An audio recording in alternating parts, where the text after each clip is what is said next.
મહારાષ્ટ્રના wine shop માલિકોએ થોડા સમય અગાઉ ગુજરાત હાઈકોર્ટમાં પીઆઈએલ કરીને ગુજરાત પોલીસ તરફથી તેમને રક્ષણ આપવાની માંગ કરી હતી। આ માલિકોનું કહેવું હતું કે ગુજરાતમાં દારૂબંધી છે, પરંતુ કોઈ બુટલેગર દારૂ સાથે પકડાય અને જો તે દારૂ મહારાષ્ટ્રમાંથી લાવવામાં આવ્યો હોય તો બુટલેગરના નિવેદનના આધારે ગુજરાત પોલીસ તેમની સામે કેસ નોંધે છે।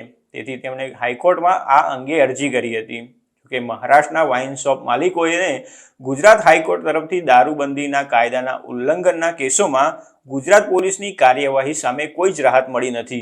મુંબઈ, થાણે અને પાલઘર જિલ્લાના પ્રોગ્રેસિવ રિટેલ લિકર્સ વેન્ડર્સના સંગઠને ગુજરાત પોલીસ સામે સુરક્ષાની માંગણી કરતી પીઆઈએલ દાખલ કરી હતી। જો કે ચીફ જસ્ટિસ સુનિતા અગ્રવાલ અને જસ્ટિસ અનિરુદ્ધ માયનીની ખંડપીઠે પીઆઈએલને સંપૂર્ણ રીતે ખોટી માન્યતાવાળી રીટ પિટિશન ગણાવીને ફગાવી દીધી હતી।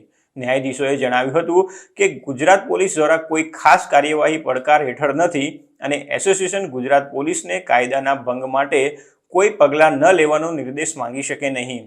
જો ગુજરાત પોલીસ કોઈ દુકાન માલિક સામે પગલાં લે છે તો તે પોલીસની કાર્યવાહીને પડકારવા હાઈકોર્ટમાં જઈ શકે છે। એસોસિએશને ગયા વર્ષે હાઈકોર્ટમાં અરજી કરી હતી। તે અરજીમાં હાઈકોર્ટને અપીલ કરવામાં આવી હતી કે તે ગુજરાત પોલીસને મહારાષ્ટ્રમાં વાઇન શોપ અને દારૂના લાયસન્સ ધારકો સામે ફોજદારી કાર્યવાહી કરવાથી રોકે। તેઓ ગુજરાતમાં પ્રોહિબિશન કેસોમાં ફસાયેલા છે। ગુજરાત પોલીસ જ્યારે બુટલેગરોને દારૂબંધી ધરાવતા ગુજરાતમાં દારૂ ક્યાંથી લાવ્યા તે અંગેના સ્ત્રોત પૂછે છે અને બુટલેગરોના નિવેદનોને આધારે મહારાષ્ટ્રના લિકર શોપના માલિકો સામે કેસ કરે છે। યોગ્ય ફોરમ સમક્ષ મામલો દાખલ કરવાની સ્વતંત્રતા સાથે ઓક્ટોબર 2023માં અરજી પાછી ખેંચી લેવી પડી હતી। એસોસિએશને હવે રાહત માટે પીઆઈએલ દાખલ કરી હતી।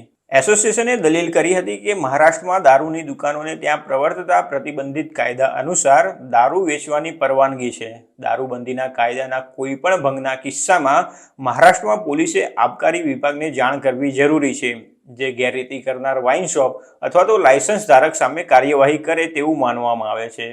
મહારાષ્ટ્રમાં પ્રતિબંધ કાયદા અને નિયમોના ભંગના કિસ્સામાં કાર્યવાહી માટેની પ્રક્રિયા સારી રીતે નિર્ધારિત છે, ત્યારે ગુજરાતમાં કોઈ વ્યક્તિ ગેરકાયદેસર રીતે દારૂ વેચતી કે તેને હેરફેર કરતી વખતે પકડાય અને તે દારૂના સ્ત્રોત તરીકે પાડોશી રાજ્યમાં વાઇન શોપનું નામ આપે છે, ત્યારે ગુજરાત પોલીસ દુકાનના માલિક સામે ગુનો નોંધે છે અને તેના કારણે તેમની ધરપકડ પણ કરવામાં આવે છે।